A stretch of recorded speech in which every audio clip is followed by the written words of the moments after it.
सालों बाद घर की सफाई में एक पुराना फटा हुआ सा वॉलेट निकलता है। लड़का जब उस वॉलेट को देखता है तो उसे उसके पापा की याद आती है। खैर पापा तो नहीं है साथ, एक बार उनका वॉलेट खोल कर देखता हूँ, थोड़ा सुकून मिलेगा। यही सोचकर वो लड़का अपने पिता का वॉलेट खोलता है तो उसे सबसे पहले उसकी अपने बचपन की फोटो दिखती है। उसके अगले खांचे में एक बड़ी सी पर्ची होती है। लड़का उस पर्ची को निकालता है तो उसकी आंखें भर आती है। आखिर ऐसा क्या था उस पर्ची में? उस पर्ची के साथ 3-4 और पर्चियां जुड़ी होती है। वो पहली पर्ची पढ़ता है जिसमें जिन जिन रिश्तेदारों के कर्ज थे और जितना उधार चुकाना था ब्याज के साथ वो सब लिखा होता है। दूसरी पर्ची में उस लड़के का कॉलेज एप्लीकेशन होता है जिसमें उसके पिता ने उसके फाइनल ईयर की फीस भरने के लिए 7 दिनों की मोहलत मांगी थी क्योंकि उनके घर से 65,000 रुपए और कुछ गहने भी चोरी हो गए थे। तीसरी पर्ची में उसके पिता की पुरानी स्कूटी का पेपर था जिसे वो दिल से बहुत ज्यादा चाहते थे, मगर सिर्फ उसके कॉलेज फीस के चलते उन्हें अपनी स्कूटी बेचनी पड़ी और किसी आदमी से बाकी के कुछ पैसे 10 रुपए ब्याज के रूप में लेने पड़े। चौथी पर्ची में पुरानी कोठी के कागजात थे जो बिक गए जब उस लड़के की माँ का ऑपरेशन होना था, लेकिन उनके पास इतने पैसे नहीं हो पाए थे। ये देखकर उस लड़के की आंखों से एक के बाद एक आंसू गिरने लगे। तभी उसकी पत्नी आती है और उन पर्चियों को देखकर समझ जाती है कि शायद उसे अपने पिता की याद आ रही होगी। इस पर उस लड़के की पत्नी कहती है, आज बड़े दिनों बाद अचानक ऐसा क्या याद आ गया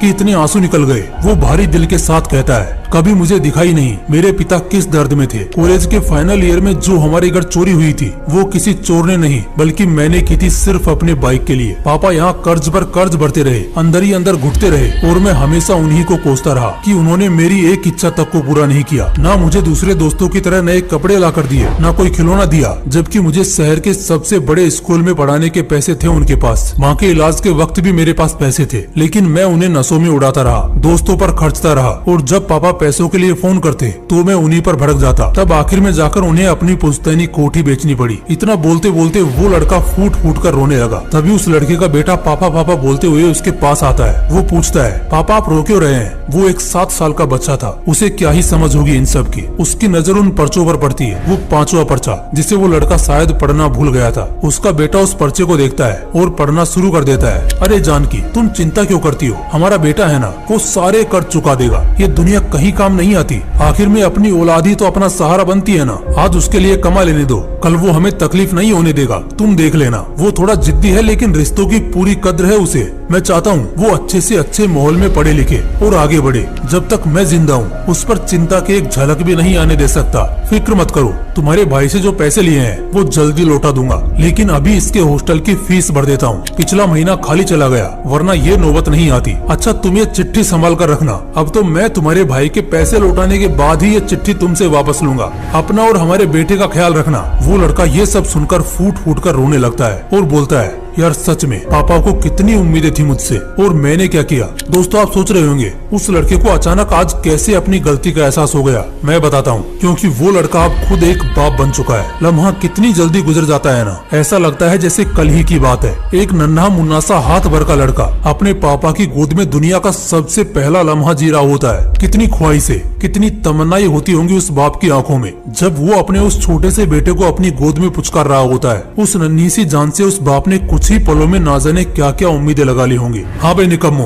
तुम ही से बात कर रहा हूँ। बहुत हो गया प्यार दुलार, अब उतारता हूँ तुम सब का बुखार। क्या चल रहा है जरा बताना? क्या तुम्हें समझ नहीं आ रहा या समझना नहीं चाहते? दिल नहीं लग रहा काम में या लगाना नहीं चाहते? पापा की टेंशन या बुढ़ापा दिखता नहीं या देखकर भी देखना नहीं चाहते? उस बाप ने तुम्हारी स्कूल की फीस भरने के लिए दिन रात एक कर दी। तुम्हें ठीक से नींद आए इसलिए खुद बिना कंबल के सो गए। तुम्हें खाना टाइम पर मिले इसलिए वो बाप एक टाइम भूखा सो जाता है। तुम कहीं बिगड़ ना जाओ इसलिए हर वक्त वो टेंशन में रहता है। लेकिन अब क्या करोगे दोस्त, अब वही पिता बूढ़ा हो रहा है। हाँ दोस्त, अब कब कामयाब होकर दिखाएगा? तुम्हारे पापा बूढ़े हो रहे हैं। तुम्हें नहीं लगता इससे भी शर्म की और गिरी हुई कोई और बात हो सकती है कि एक बेटा अपनी जिंदगी में जीते जी अपने पिता का एक छोटा सा सपना पूरा ना कर सके? पापा बूढ़े हो रहे हैं, अब कब सफल होगा दोस्त? कब अपने पैरों पर खड़ा होगा? कब उन्हें खुद पर गर्व करने का मौका देगा? सिर्फ 5 साल, हाँ सिर्फ 5 साल। अगर आज विराट कोहली के पिता जिंदा होते तो उस क्रिकेट के राजा की बादशाह देख पाते। आज सिर्फ विराट कोहली को ही उस गम का एहसास है कि आज वो दुनिया के लिए ताज है। क्रिकेट जगत पर उनका राज है, इतिहास के महान लोगों में उनका नाम दर्ज है। बस एक छोटी सी कमी रह गई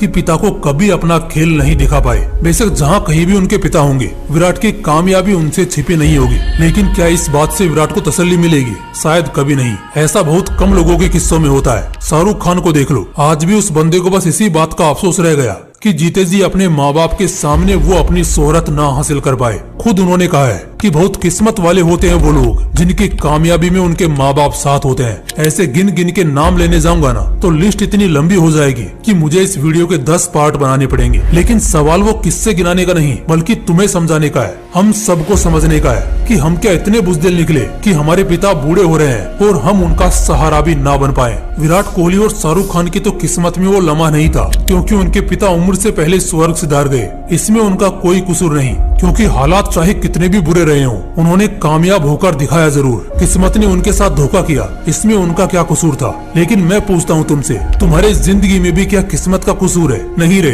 बिल्कुल भी नहीं। कसूर है तो तुम्हारा, तुम्हारे आलसपन का, तुम्हारी छोटी सोच का, छोटे दिमाग का, तुम्हारे नाकारेपन का, तुम्हारे बहानों का, तुम्हारे कच्चे इरादों का, तुम्हारी झूठ की सीढ़ियों का, तुम्हारे पैरों में लगे नशे की बेड़ियों का। एक लड़का दिन रात आवारागर्दी करता है मगर फिर भी उसका पिता कोने में बैठा उसकी माँ से कहता है, मुझे उम्मीद है हमारा बेटा बहुत बड़ा आदमी बनेगा, मेरे अरमानों को पूरा करेगा, मेरे हर सपनों को सच करेगा।